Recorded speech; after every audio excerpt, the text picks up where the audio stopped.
Please discuss voting as a right and responsibility. Vote your conscience. What effect does not voting have? Vote shaming topic is this next sentence. I'm not sure exactly what that means. Love you guys. But I like the general topic here. Is it both a right and responsibility? Well, I want to be a little careful because I think there is a way in which it is a responsibility, and I wish people took it as one, but I don't necessarily think a uninformed vote is such a great thing. So to the extent that voting is your responsibility, you should figure out what you should actually be voting for. On the other hand, so that if I may, it's not that voting is the entirety of the responsibility. If you're going to vote, it should be an informed vote. Informed voting should be the responsibility that you understand yourself to have, not merely voting. Yes, but I want to put a giant asterisk on that because I thought that was the asterisk. I want to put an asterisk on the asterisk. Yeah, that does sound like you. Yeah, it does. But the thing that we all face in our voter pamphlets is almost impenetrable.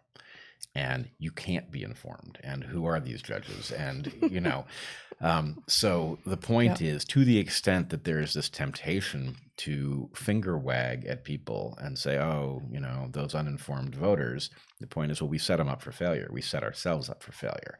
And so ideally what you want is a system that gives you the ability to vote on that which you have the ability to be informed about and delegates where it needs to delegate to people who can handle the responsibility. And of course, what we have is a giant, corrupt entity that stands in place of all this, and it loves to hand us confusing garbage and manipulate us into feeling emotional about it and all the things that it does. But ideally, yes, you would want people to take, voting as a privilege and a responsibility, and to treat it very seriously. Now, one thing I would say is there's a longer discussion for another time about the fact that if you take all of the people who don't vote and you separate them into two groups, there are people who don't care. They're apathetic. They're not paying attention. They don't see themselves as having a stake.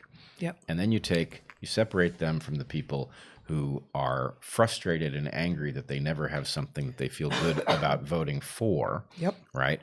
That second group is very large.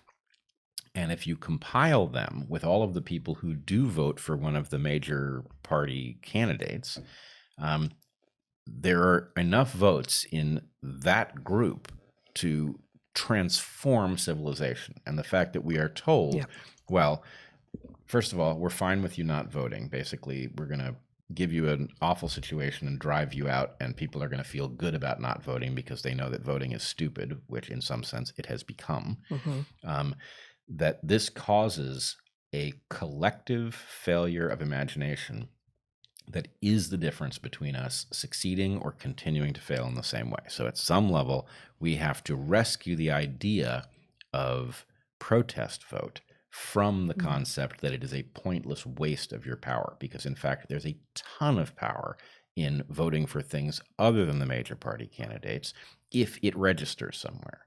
The system, doesn't like to count those votes because it doesn't want there to be power in it. It fears that those who are angry and disaffected will actually rise up against the system and insist on something better.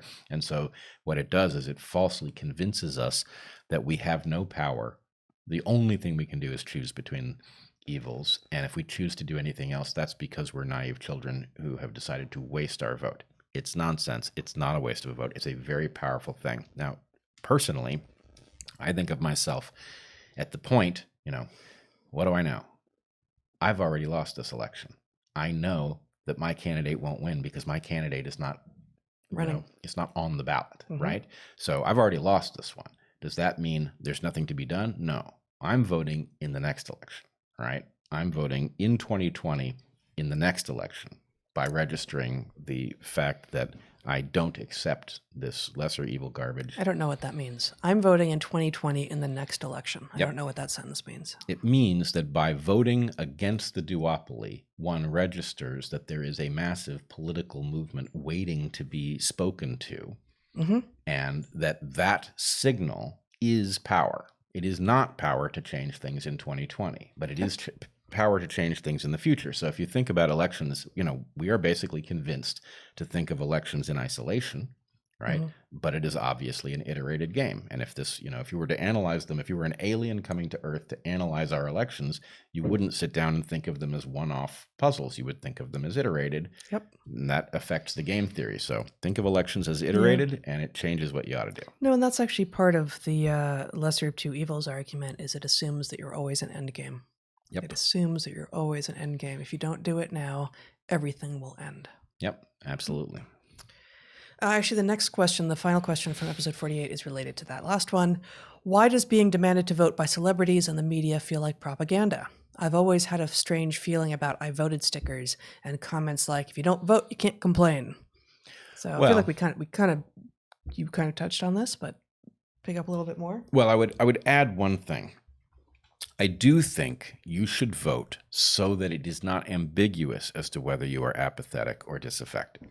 If you are disaffected, you want to register as disaffected and not as a non-participant, right?